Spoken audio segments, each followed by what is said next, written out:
Hello दोस्तों, मैं हूं अमरदीप सिंह। आप सभी का स्वागत करता हूं अपने यूट्यूब चैनल सीजीपीएससी नॉलेज में। दोस्तों, जैसे कि आप सभी को पता है, लेबर इंस्पेक्टर का नोटिफिकेशन जल्द ही व्यापम की वेबसाइट में आने वाला है। और आने वाले जून महीने के अंतिम सप्ताह में या आपके जुलाई महीने के प्रथम सप्ताह में इसका पेपर हो सकता है, अनुमानित है। तो इतने कम टाइम में आप कैसे इस पेपर की तैयारी कर सकते हैं, वो सभी चीजों को डिस्कस करने यहाँ पर मैं उपस्थित हुआ हूं। क्योंकि आपको पता है कि अभी जो है व्यापम की लगातार कोई ना कोई वैकेंसी आएगी और इतने सारे एग्जाम को आपको एक साथ हैंडल करना पड़ेगा। तो कम समय में आप कैसे अपनी प्रिपरेशन को बेहतर कर सकते हैं और कैसे आप यहां से ज्यादा मार्क्स ला सकते हैं, ये सभी चीजों में आज मैं आपसे डिस्कस करने के लिए उपस्थित हुआ हूं। और यहां पर अगर आप मेरे को 20 से 25 मिनट अपना देते हैं तो आप लेबर इंस्पेक्टर के जो जीएस पोर्शन है वहां पे आप अच्छा स्कोर कर लेंगे, ये जरूर मैं कह सकता हूं। तो अगर आपको वीडियो अच्छा लगे तो वीडियो को जरूर लाइक कीजिए, चैनल को सब्सक्राइब कीजिए और वीडियो को ज्यादा से ज्यादा शेयर कीजिए। यहां पर मैं आज की क्लास में जो डिस्कस करूंगा वो है इंडियन जीएस, क्योंकि लेबर इंस्पेक्टर में 48 नंबर का इंडियन जीएस आएगा और 32 नंबर का सीजीजीएस आएगा। तो इंडियन जीएस में आपको इतने वास्ट सिलेबस में क्या क्या चीजों पर विशेष ध्यान देना है वो यहां पर हम देख रहे हैं। अगर आप कमेंट करेंगे, आपको कमेंट करके बोलेंगे कि हमको बाकी पोर्शन का भी बता दीजिए, तो मैं वो उसके लिए भी एक अलग से वीडियो बना लूंगा, क्योंकि एक साथ बहुत बड़ लंबा वीडियो बन जाएगा। तो आप कमेंट करके बता दीजिएगा कि बाकी विषयों का भी आप बता दीजिए, तो मैं उस पर आपके रिप्लाई के अकॉर्डिंग उसको भी डिस्कस कर लूंगा। तो चलिए यहां पर हम स्टार्ट करते हैं। Labour inspector exam 23 important topic जो आपके पेपर की दृष्टि से बेहद इंपॉर्टेंट है।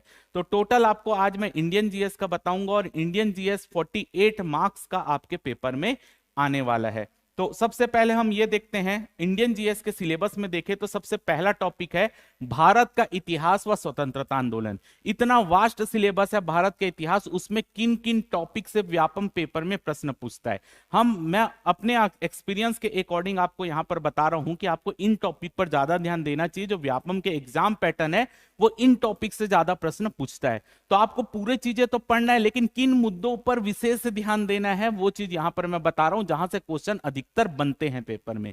तो सबसे पहला है वेद व उपनिषद। ऋग्वेद, सामवेद, यजुर्वेद, अथर्ववेद, इनके बारे में थोड़ा सा पढ़ लीजिएगा, बेसिक जानकारी। ऋग्वेद में कौन सा मंडल में क्या चीजें बताई गई हैं वो सब चीजें पढ़ लीजिएगा। कौन किसका ब्राह्मण ग्रंथ क्या है, किसके प्रणेता कौन है, ये सब चीजें थोड़ा सा बेसिक नॉलेज पढ़ लीजिएगा। उपनिषद, कौन से उपनिषद में क्या चीजें बताई गई है, सत्यमेव जयते कौन से उपनिषद से लिया गया है, छांदोग्य उपनिषद में क्या है, मुंडक उपनिषद में क्या है, ये सब चीजें थोड़ा बेसिक बेसिक जो इंपॉर्टेंट चीजें हैं वो यहां पर आप पढ़ लीजिएगा।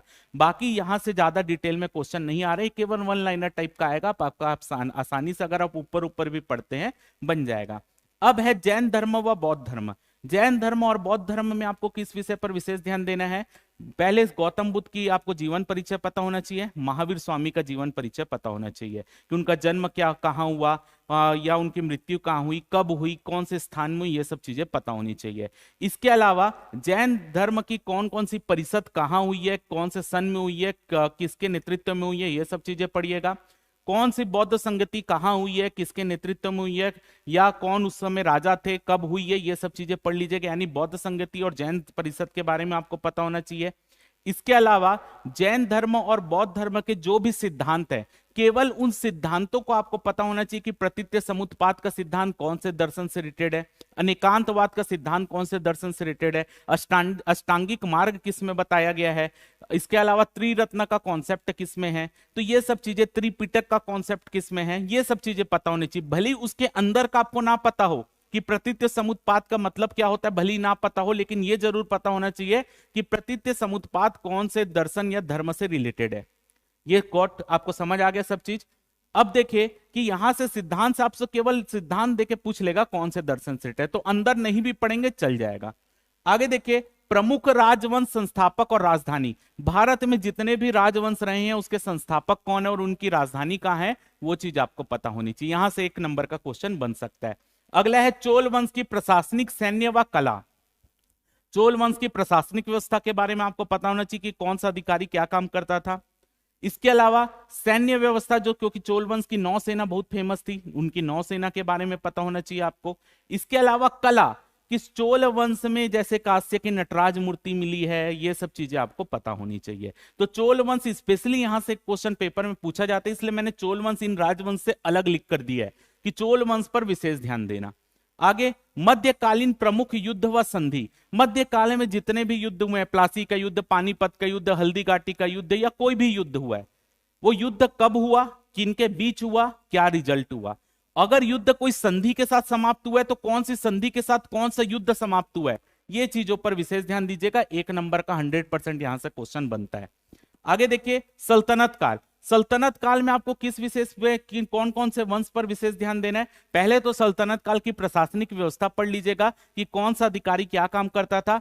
इसके अलावा गुलाम वंश में आपको कुतुबुद्दीन ऐबक और इल्तुतमिश के बारे में पढ़ना है, बाकी किसी के बारे में नहीं भी पढ़ेंगे चल जाएगा।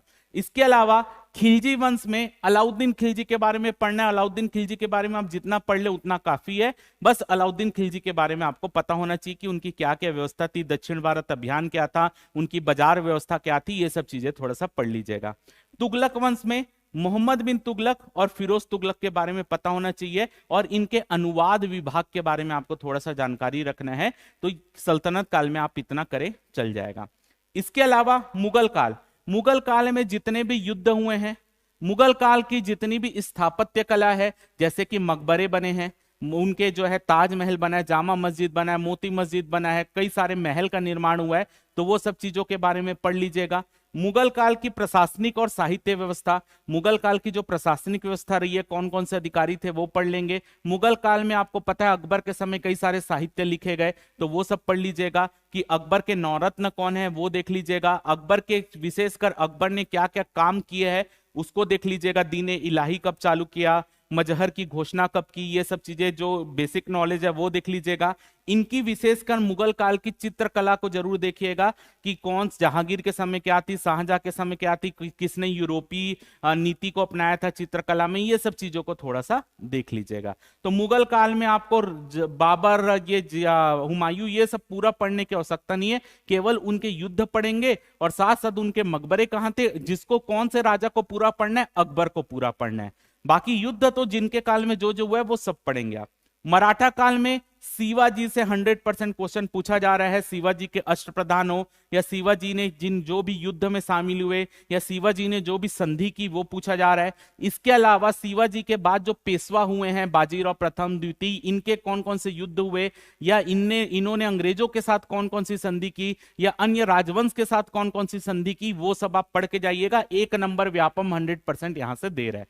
आगे देखिए, यूरोपीय युद्ध व संधि। जो यूरोपियों का आगमन हुआ, अंग्रेज आए, डच आए, पुर्तगाली आए, इनका जो है जो आपस में कौन कौन सा युद्ध लड़े और उस युद्ध का अंत किसकी संधि के साथ हुआ, और यूरोपियों का जो अलग अलग रियासतों के राजाओं के साथ युद्ध हुआ और संधि हुई वो भी देखिएगा, जैसे कर्नाटक का युद्ध हो गया।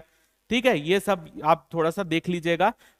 जो है आंग्ल फ्रांसीसी युद्ध हुआ, ये सब चीजों को थोड़ा सा यहाँ पर केवल बेसिक नॉलेज रख लीजिएगा, कौन सा युद्ध किसके बीच हुआ और उसके बाद कौन सी संधि हुई। यहां से भी एक क्वेश्चन आपका व्यापम दे रहा है। अगला है सूरत विभाजन, असहयोग आंदोलन और सविनय अवज्ञा आंदोलन। सूरत विभाजन क्यों यहां पर इंपॉर्टेंट है, क्योंकि आपको पता है कि अभी जो है कांग्रेस के जो सम्मेलन से आपसे क्वेश्चन पूछे जा सकते हैं कि कांग्रेस के सम्मेलन में कौन अध्यक्ष रहा है, कब वो सम्मेलन हुआ, उसका विशेष क्या है, वो सब चीजें पूछी जा सकती। क्योंकि अभी जो कांग्रेस के अध्यक्ष बने हैं वो गांधी परिवार के नहीं है, तो आपसे ये भी पूछा जा सकता है कि कांग्रेस के जो अध्यक्ष है कब कब ऐसा है कि वो गांधी परिवार के नहीं थे। तो ऐसी चीजें भी आपसे पेपर में पूछी जा सकती है। तो यहां पर आपका कांग्रेस के सम्मेलन से रिलेटेड सूरत विभाजन, लखनऊ समझौता, इसके अलावा असहयोग आंदोलन और सविनय अवज्ञा आंदोलन, 1 लाइनर टाइप के क्वेश्चन आएंगे। ये सब चीजें देख लीजिएगा कि असहयोग आंदोलन कौन सी घटना के बाद बंद हुआ, या सविनय अवज्ञा आंदोलन कौन से समझौते के साथ बंद हुआ, ये सब चीजों में विशेष ध्यान दीजिएगा। अगला है विदेशों व देश में क्रांतिकारी संगठन व घटना।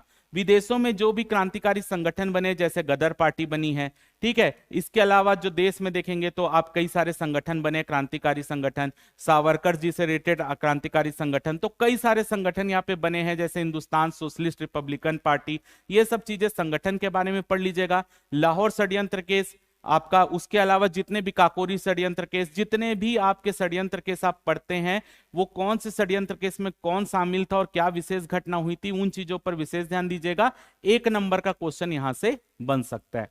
इसके अलावा किसान व आदिवासी आंदोलन, जितने भी किसान व आदिवासी आंदोलन हुए हैं भारत में अब तक, उनको पढ़ लीजिएगा स्वतंत्रता के पहले तक। केवल क्या पढ़ना है कि कौन सा आंदोलन कब हुआ, उसके नेता कौन थे और स्थान क्या था, बस इतना चीज पढ़ना। आंदोलन के अंदर क्या हुआ वो नहीं पढ़ेंगे, व्यापम के एग्जाम में चल जाएगा, लेकिन स्पेशली क्या पढ़ना है, कौन सा आंदोलन कब हुआ, उसके नेता कौन थे और वो स्थान कौन सा था जहां पे आंदोलन हुआ, केवल उतना पढ़ेंगे और कुछ नहीं पढ़ना है।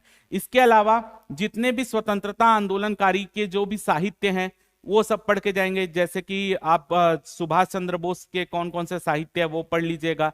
इसके अलावा राजेंद्र प्रसाद के कौन कौन से साहित्य हैं, या रचना का नाम दे देगा और पूछेगा कि ये रचना के रचयिता कौन है, वो सब चीजें जो साहित्य में हम पढ़ते हैं वो सब चीजें यहाँ पर पढ़ लीजिएगा।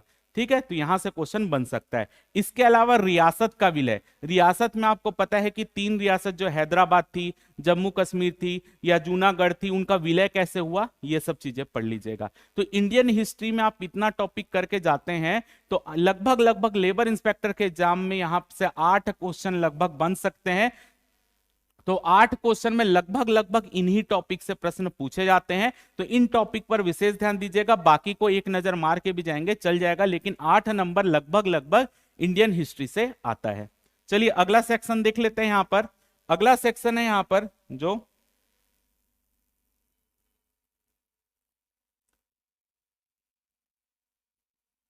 अगला सेक्शन है यहां पर भारत का भूगोल। भारत के भूगोल में आपसे यहां से भी 7 से 8 प्रश्न बन सकते हैं भारत के भूगोल से। किन किन चीजों से प्रश्न आते हैं यहां पर, भारत की स्थिति, यानी जो भारत की स्थिति, यानी कि भारत का पूर्वी पॉइंट कौन सा है, पश्चिमी पॉइंट कौन सा है, उत्तर पॉइंट कौन सा है, दक्षिण पॉइंट कौन सा है, ये सब चीजें पूछ सकते हैं। भारत में द्वीप कौन कौन से हैं, या कौन सी रेखा कौन भारत से किसको अलग करती है, वो सब चीजें यहां से पूछी जा सकती है। तो भारत की स्थिति आप थोड़ा सा पढ़ लीजिएगा, जो भौगोलिक स्थिति है। इसके अलावा जो नदियां हैं जो भारत से बह रही हैं, उनकी लंबाई कितनी है, या वो नदी कौन सी कहां से निकली है, उनकी सहायक नदी कौन सी है, ये सब चीजें यहां से पूछा जा सकता है। पहाड़ या पर्वत से आपसे क्वेश्चन पूछा जा सकता है, कौन सा पहाड़ कहां पे है, कौन से पहाड़ की सबसे ऊंची चोटी कौन सी है, या पहाड़ हिमालय पर्वत के हिसाब से यहां से क्वेश्चन आपसे पूछे जा सकते हैं हिमालय से रिलेटेड। कौन सा दर्रा कहां पे है, ये सब चीजें भी आपसे पेपर में पूछी जा सकती, तो दर्रा जरूर पढ़ के जाएंगे। इसके अलावा जनगणना से एक क्वेश्चन आता ही है, जनगणना जो 2011 की जनगणना हुई है वो पढ़ के जाएंगे। यहां पर इंपॉर्टेंट चीज क्या है, जैसे कि यहां पर केवल फर्स्ट को पढ़ना है या लास्ट को पढ़ना है, कि आपको 3-3 4-4 नाम याद नहीं रखना है, जैसे कि जनसंख्या के आधार पर सबसे बड़ा हमारा राज्य कौन सा है, केवल पहले नंबर का पढ़ना है। लिंगानुपात में कौन पहला है, बस वो पढ़ना है। शुरू के 3 या बॉटम 3 याद करना नहीं है, केवल टॉप और केवल बॉटम, केवल 2 ही चीज याद करनी है, फर्स्ट कौन है और लास्ट कौन है। केवल जनगणना में वैसी चीजों पर ध्यान देना है। इसके अलावा उद्योग, कौन सा उद्योग कहां है, कोयला का उद्योग कहां है, लौह इस्पात उद्योग कहां है, ये सब चीजों को पढ़ लीजिएगा। कोर उद्योग भारत में कौन कौन से हैं, ये सब चीजों को पढ़ लीजिएगा। इसके अलावा कृषि, कृषि में आपको कौन सी फसल में कहां उत्पादन ज्यादा होता है वो देख लीजिएगा। कृषि के अलावा यहां पर थोड़ा सा खनिज भी देख लीजिएगा, जैसे कि उद्योग में ही खनिज पार्ट भी आ जाता है कि कोयला का उत्पादन कहां सर्वाधिक होता है, कौन सा राज्य कोयले के उत्पादन में फर्स्ट है, ये सब चीजें पूछी जा सकती है। कृषि से आपको किसानों के प्रकार पूछे जा सकते हैं, सीमांत किसान किसको बोलते हैं, लघु किसान किसको बोलते हैं, वृहद किसान किसको बोलते हैं, ये सब चीजें पूछी जा सकती है। कौन सी फसल हमारे यहाँ ज्यादा होती है, चावल उत्पादन कहाँ ज्यादा होता है, गेहूं उत्पादन कहाँ ज्यादा होता है, हरित क्रांति या जो अलग अलग क्रांति है, ठीक है, जैसे कि आपका सुनहरी क्रांति, नीली क्रांति, पिंक क्रांति, ये सब चीजें आपसे पूछी जा सकती है। मृदा का पढ़ लीजिएगा, कौन सी मृदा कहां पाई जाती है, उसकी खासियत क्या होती है, लेटेराइट मृदा में क्या खासियत होती है, काली मृदा का और क्या नाम होता है, जलोढ़ मृदा कहां पाई जाती है, ये सब चीजें आपसे पूछी जा सकती है। इसके अलावा डैम, जो भी डैम कहां पर भी कौन सा डैम है वो आपसे पूछा जा सकता है। बहुउद्देशीय जो सिंचाई परियोजना चल रही है उनसे रिलेटेड क्वेश्चन यहां से पूछे जा सकते हैं। तो ये है आपका भारत का भूगोल में, इन टॉपिक पर विशेष ध्यान दीजिएगा, यहां से प्रश्न पूछे जा सकते हैं। अब भारत का संविधान, भारत के संविधान में आपको कौन कौन से टॉपिक पर विशेष ध्यान देना है। सबसे पहला प्रस्तावना, प्रस्तावना में आपको यह देखना है कि प्रस्तावना में जो शब्द आते हैं उनका क्रम क्या है, प्रस्तावना में कौन कौन से शब्द आते हैं, कौन सा शब्द कौन से संविधान संशोधन से जोड़ा गया है, प्रस्तावना क्या हमारे संविधान के मूल ढांचे का भाग है कि नहीं, ये सब चीजें यहां से पूछी जा सकती है। इसके अलावा मौलिक अधिकार, मौलिक अधिकार आपको पढ़ना है, आर्टिकल 12 से 35 तक जो भी मौलिक अधिकार है यहां से क्वेश्चन बन सकते हैं। भारत के संविधान से व्यापम में अच्छा खासा क्वेश्चन आता है और डीप क्वेश्चन पूछे जाते हैं। थोड़े से टफ क्वेश्चन यहां से आते हैं, ट्रिकी क्वेश्चन होते हैं, थोड़ा सा यहां पर देखिएगा। मौलिक अधिकार आपको पढ़ना है। इसके बाद संसद पढ़ना है। संसद में किस पर विशेष ध्यान देना है? राष्ट्रपति, लोकसभा और राज्यसभा, ये तीनों को आपको डिटेल में पढ़ना है। राष्ट्रपति, लोकसभा और राज्यसभा से रिलेटेड जितने भी प्रावधान है सब आपको पढ़ना है। इसके अलावा राज्यपाल के बारे में आपको पढ़ना है कि राज्यपाल, क्योंकि आपको पता है हमारे यहाँ विधेयक से रिलेटेड प्रॉब्लम चल रहा है, ठीक है, आरक्षण विधेयक राज्यपाल ने रोका हुआ था, तो यहां पर राज्यपाल की क्या पावर होती है, क्या विवेकी शक्ति होती है, अध्यादेश क्या होता है, ये सब चीजें यहां पर आप पढ़ लीजिएगा। इसके अलावा विधानमंडल यानी विधानसभा और विधान परिषद, व्यापम में जो है आपसे विधानमंडल से क्वेश्चन ज्यादा पूछे जाते हैं, मतलब संसद भी पूछते हैं लेकिन वर्तमान पैटर्न में विधानमंडल से भी क्वेश्चन पूछा जा रहा है, चाहे वो विधानसभा हो या विधान परिषद हो, इसको जरूर पढ़ लीजिएगा। इसके अलावा सुप्रीम कोर्ट, हाई कोर्ट और डिस्ट्रिक्ट कोर्ट यानी जिला न्यायालय, इनके बारे में प्रावधान पढ़ के जाइएगा, यहां से भी क्वेश्चन बन सकते हैं। इसके अलावा संविधान का मूल ढांचा, जैसे कि आपको पता है अभी हाईलाइट है केशवानंद भारती केस, तो संविधान के मूल ढांचे से आपसे क्वेश्चन पूछा जा सकता है। अभी आपको पता है कि आम आदमी पार्टी जो है एक राष्ट्रीय पार्टी का दर्जा प्राप्त की है, तो आपको निर्वाचन आयोग से रिलेटेड क्वेश्चन भी पूछा जा सकता है। तो ये सब चीजें जो है संविधान में, इतने टॉपिक को अच्छे से पढ़िएगा। आगे देख लेते हैं। आगे है यहां पर आपका भारत की अर्थव्यवस्था यानी इकोनॉमिक्स। यहां संविधान से भी 7 से 8 प्रश्न बनेंगे, याद रखिएगा।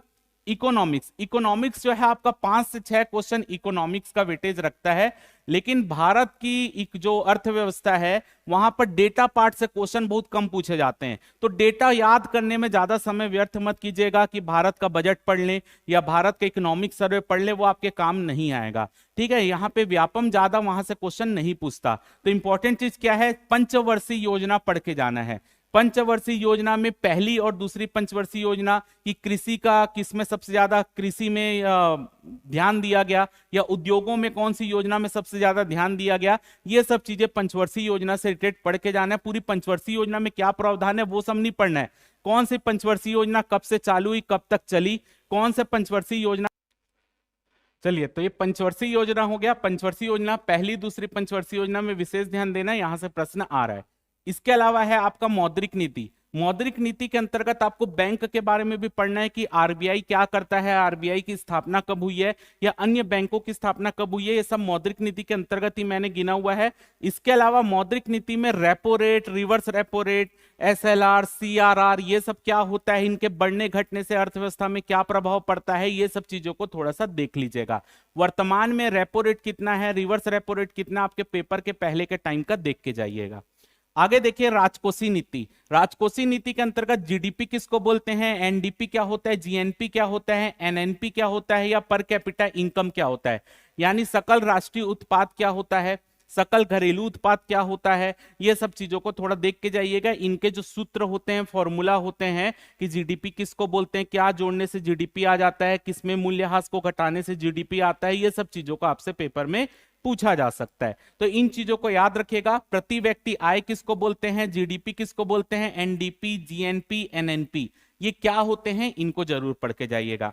इसके अलावा पर आपका जो पब्लिक प्राइवेट पार्टनरशिप में आपके पेपर के पहले भारत का क्या रैंक है वो जरूर पढ़ के जाएंगे। पीपीपी में भारत का रैंक पेपर में पूछा जा सकता है। इसके अलावा बेरोजगारी के प्रकार आपसे पूछे जा सकते हैं कि संरचनात्मक बेरोजगारी किसको बोलते हैं, प्रच्छन्न बेरोजगारी किसको बोलते हैं, ये सब चीजें आपसे पेपर में पूछी जा सकती है। तो इन चीजों पर भारत की अर्थव्यवस्था में ज्यादा ध्यान दीजिएगा, ज्यादा डेटा पार्ट रखने की कोशिश मत कीजिएगा, और जो वर्तमान में जो योजना चल रही है उसको जरूर पढ़ लीजिएगा। जैसे कि प्रधानमंत्री ग्राम सड़क योजना कब से चालू हुई, स्वर्णिम चतुर्भुज योजना का संबंध किससे है, सागरमाला परियोजना का संबंध किससे है, भारतमाला परियोजना का संबंध किससे है, ये सब चीजें आपसे पेपर में पूछी जा सकती है। आगे देखते हैं पर्यावरण। पर्यावरण में आपको क्या क्या ध्यान देना है, कौन सा अधिनियम कौन से वर्ष में प्रारंभ हुआ, जैसे वन संरक्षण अधिनियम कब लागू हुआ, जल संरक्षण अधिनियम कब लागू हुआ, प्रदूषण निवारण अधिनियम कब लागू हुआ, ये सब चीजें, जैव विविधता अधिनियम कब लागू हुआ, ये सब चीजें आपसे पेपर में पूछी जाती है। हो सकता है कि आपको अधिनियम और उसके सन को मैच करने के लिए भी बोल दे, ये भी हो सकता है। अगला, कौन से दिन कौन सी तारीख को मनाया जाता है, ओजोन संरक्षण दिवस कब मनाया जाता है, विश्व मलेरिया दिवस कब मनाया जाता है, ठीक है, ये सब चीजें जो कौन सा दिन कौन से दिवस में होता है, ये सब चीज याद रख लीजिएगा। ग्रीन हाउस गैस के बारे में पढ़ लीजिएगा, ग्रीन हाउस गैस में कौन सी गैस सबसे ज्यादा होती है, कौन सी सबसे नुकसानदायक होती, कौन सबसे कम नुकसानदायक होती, ये सब चीजों को पढ़ लेंगे। अम्ल वर्षा के बारे में पढ़ लेंगे कि अम्ल वर्षा किससे रिलेटेड है, वो सब चीजें पढ़ लेंगे। जलवायु सम्मेलन, कौन सा कॉप का सम्मेलन कहाँ हुआ, कब हुआ, पृथ्वी सम्मेलन कब हुआ, ये सब चीजों को देख लीजिएगा, यहां से भी एक क्वेश्चन बन सकता है। अगला है रेड डेटा बुक के बारे में जरूर पढ़ के जाएंगे कि रेड डेटा बुक कौन जारी करता है, ये किससे संबंधित है, ये सब चीज पढ़ लीजिएगा। और ओजोन परत से रिलेटेड क्वेश्चन पढ़ लीजिएगा, ओजोन लेयर को सबसे ज्यादा नुकसान कौन सी गैस पहुंचाती है, ओजोन संरक्षण के लिए कौन सा सम्मेलन कब हुआ है, ये सब चीज को पढ़ के जाइएगा। पर्यावरण से आपका 3 से 4 क्वेश्चन या 5 क्वेश्चन मैक्सिमम हो सकता है, इतने क्वेश्चन यहां से बनने की संभावना है। अगला पार्ट देख लेते हैं यहां पर। अगला पार्ट है यहां पर आपका जो पार्ट है दर्शन कला और साहित्य। दर्शन कला साहित्य से आपका यहां से भी 3 से 4 क्वेश्चन का वेटेज आ सकता है पेपर में। दर्शन कला साहित्य से भी 3 से 4 क्वेश्चन बन सकते हैं। क्या क्या दर्शन में आपको पढ़ना है, षड दर्शन, सांख्य दर्शन, योग दर्शन, न्याय दर्शन, इनके प्रणेता कौन है, बस इतना पढ़ना है। इसके अलावा जो रामानुज आचार्य या विशिष्ट द्वैतवाद क्या है, द्वैतवाद क्या है, ये सब चीज देख लीजिएगा, यानी उनके प्रवर्तक कौन है। शंकराचार्य अद्वैतवाद, वैसे ही विशिष्ट द्वैतवाद, पुष्टि मार्ग, ये सब चीजों को पढ़ लीजिएगा। केवल उनके प्रणेता का नाम, और कुछ नहीं पढ़ना है, केवल प्रणेता का नाम। इसके अलावा जो जो संप्रदाय हैं उनके प्रणेता कौन कौन रहे हैं, जैसे आजीवक संप्रदाय के किसका है, ये सब चीजें आप थोड़ा सा पढ़ लीजिए। केवल प्रणेता का नाम पढ़ना है, दर्शन अंदर कुछ नहीं जाइएगा, बस प्रणेता का नाम पढ़ के कौन सा सिद्धांत किसने दिया है, बस इतना पढ़ लीजिएगा। चारवाक दर्शन के बारे में थोड़ा सा पढ़ लीजिएगा, चारवाक दर्शन के और क्या नाम है वो देख लीजिएगा, चारवाक दर्शन क्या क्या सिद्धांत है वो सब चीज थोड़ा सा देख लीजिएगा। विभिन्न संप्रदाय और प्रवर्तक मैंने बता ही दिया। इसके अलावा मंदिर व मूर्ति निर्माण की शैली, मंदिर निर्माण की कौन कौन सी शैली है, जैसे नागर शैली, ये सब चीजों को देख लीजिएगा। कौन सी शैली किससे संबंधित है, उसकी क्या विशेषता होती है वो देख लेंगे। और मूर्ति निर्माण की कौन कौन सी शैली है वो सब चीज थोड़ा सा देख लेंगे। इसके अलावा सूफी व भक्ति आंदोलन, यानी सूफी में जो अलग अलग सिलसिले होते हैं वो सब पढ़ लीजिएगा, जैसे कि चिश्ती संप्रदाय या चिश्ती सिलसिला, या इसके अलावा सोहरावर्दी, इनके प्रणेता कौन थे, ये इनका जो क्षेत्र था वो क्या था, वो सब चीज थोड़ा सा देख लीजिएगा। भक्ति आंदोलन के बारे में थोड़ा सा देख लेंगे, जैसे कबीर के बारे में, नानक के बारे में, ये सब थोड़ा सा देख लेंगे। और इनके जो जो प्रमुख साहित्य रहे हैं, जैसे कबीरदास की रचना कौन सी है, सूरदास की कौन सी, ये सब चीजों को थोड़ा सा देख लीजिएगा। स्थापत्य व मकबरे, मैंने पहले भी आपको इतिहास में भी बताया था। स्थापत्य यानी कौन सी मंदिर का निर्माण कौन से वंश के शासक ने करवाया है और वो कब हुआ है, कहां पे वो मंदिर है, वो सब चीज थोड़ा सा देख लेंगे। बाकी मकबरे देख लेंगे कि किसका मकबरा कहां पे है।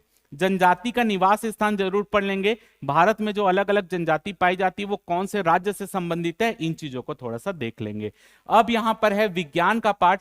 विज्ञान से भी आपका 5 से 6 क्वेश्चन बनने की संभावना है। यहां पर विज्ञान का पार्ट अगर हम देख लें तो बायो में आपको क्या क्या चीजों पर विशेष ध्यान देना है, विटामिन में, खनिज लवण, रोग, आविष्कारक। रोग में क्या पढ़ेंगे, जीवाणु से कौन से रोग होते हैं, विषाणु से कौन से होते हैं, ये सब चीज, बैक्टीरिया ये सब कौन से जो जीव विज्ञान से रिलेटेड जो भी चीजें उनके आविष्कारक कौन है, पादप हार्मोन, ठीक है, ये सब पढ़ लेंगे कि कौन से हार्मोन जो पौधों में पाए जाते हैं उनके काम क्या होता है, ठीक है, कौन गैसीय हार्मोन है, ये सब पूछता है। जंतु हार्मोन यानी मानव शरीर के जो हार्मोन है उनके बारे में पढ़ लेंगे। और मस्तिष्क के बारे में पढ़ के जाएंगे, जो मस्तिष्क के अलग अलग भाग होते हैं, सेरिब्रम क्या काम करता है, सेरिबेलम क्या काम करता है, ये सब चीजों को थोड़ा सा पढ़ के जाएंगे। इसके अलावा अगर फिजिक्स की बात करें तो फिजिक्स में आपको दर्पण, लेंस, कौन सा अवतल दर्पण कहां प्रयोग होता है, उत्तल दर्पण कहां प्रयोग होता है, कौन सा लेंस कहां पे प्रयोग होता है, उत्तल लेंस अवतल लेंस कहां प्रयोग होता है। प्रकाश के चैप्टर पूरा पढ़ के जाएंगे। प्रकाश के अपवर्तन से कौन कौन सी घटना होती है, आसमान का नीला दिखना किसका उदाहरण है, या आपका जो पूर्ण आंतरिक परावर्तन होता है, वो सब चीजों को थोड़ा सा देख के जाएंगे। ध्वनि चैप्टर, किसकी ध्वनि कितनी होती है, ध्वनि की गति सबसे तेज कहाँ होती है, कहाँ पे ध्वनि की गति किन किन मटेरियल में सबसे तेज होती है, प्रकाश की गति कहाँ तेज होती है, ये सब चीज देख के जाएंगे।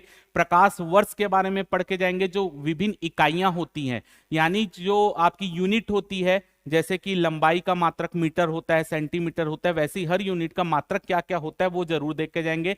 प्रकाश वर्ष किसका मात्रक है, ये सब चीजें, आपका पार्सेक किसका मात्रक है, ये सब चीजें आपसे पेपर में पूछी जाती है।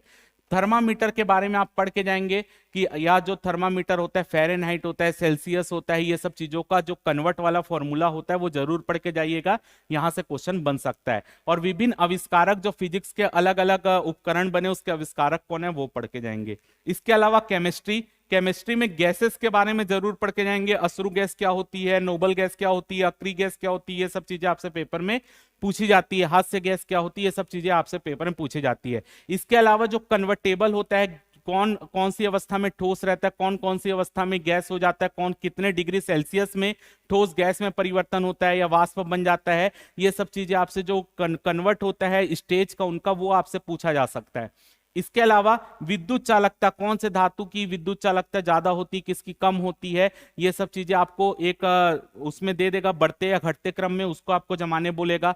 पीएच मान जरूर पढ़ लेंगे कि पीएच मान किसका कितना होता है, आंख के आंसू का कितना होता है, ब्लड का कितना होता है, ये सब पीएच मान भी आपसे पेपर में पूछा जा सकता है। अब आखिरी टॉपिक है करंट का, जहां से 4 से 5 क्वेश्चन बन सकते हैं नेशनल और इंटरनेशनल करंट का। यहां पर आपको पेपर की डेट से केवल 3 महीने पहले का करंट पढ़ के जाना है। यानी अगर पेपर आपका जून में होता है तो जून, मई और अप्रैल, ये 3 महीने का केवल करंट पढ़ के जाना है। जुलाई में पेपर होगा अगर फर्स्ट वीक में, तब भी जून, अप्रैल और मई का ही करंट अफेयर आपको पढ़ के जाना है। यानी पेपर की डेट से पहले के 3 महीने का आपको करंट अफेयर पढ़ना है। अगर 3 महीने का नहीं पढ़ पा रहे हो तो कम से कम 2 महीने का जरूर करंट अफेयर पढ़ के जाएंगे, तो यहां से आपसे आसानी से क्वेश्चन बन जाएगा। याद रखिएगा यहां पर करंट में आपसे खेल से ज्यादातर क्वेश्चन पूछे जाते हैं। कौन सा खेल कब हुआ, कौन विजेता हुआ, या कहीं पर अगर कुछ सम्मेलन हुआ होगा उससे ज्यादा क्वेश्चन आपसे पूछे जाते हैं। तो करंट में किसको किसी को कुछ पुरस्कार मिला होगा तो वो सब चीजें आपसे पेपर में पूछी जा सकती है। तो ये चीजों को करंट को आप अच्छे से पढ़ के जाइएगा। तो ये है आपका टोटल 48 मार्क्स का, जहां से जिस तरीके के क्वेश्चन पूछे जाते हैं उनको मैंने डिस्कस किया कि इन टॉपिक पर आपको विशेषकर ध्यान देना है। सिलेबस बहुत वास्ट है, मैं केवल आपको यहां पर इंपॉर्टेंट टॉपिक बता रहा हूं जहां से व्यापम में क्वेश्चन पूछे जाते हैं। ठीक है, आपको टॉपिक हर को पढ़ना है, लेकिन यहां पर इंपॉर्टेंट टॉपिक है, इन पर विशेष ध्यान देना, यहां से प्रश्न बनने की संभावना बेहद ज्यादा है। तो उम्मीद करता हूं कि आज का सेशन आपको पसंद आया होगा, उपयोगी लगा होगा। अगर आपको वीडियो अच्छा लगा हो तो आप ये बताइएगा कि हमको अलग कोई और छत्तीसगढ़ का सेक्शन का भी बता दो, या आप हमको कंप्यूटर सेक्शन में बता दो। तो ये सब चीजें अगर आप बोलेंगे तो वो सब चीज भी मैं आपको बता दूंगा कि आपको क्या क्या चीजों पर विशेष ध्यान देना चाहिए। तो उम्मीद करता हूं आपको आज की क्लास पसंद आई होगी। अगर आपको वीडियो अच्छा लगा हो तो वीडियो को जरूर लाइक करें, चैनल को सब्सक्राइब करें और वीडियो को ज्यादा से ज्यादा शेयर करें। फिलहाल के इस वीडियो में सिर्फ इतना ही। जय भारत, जय छत्तीसगढ़।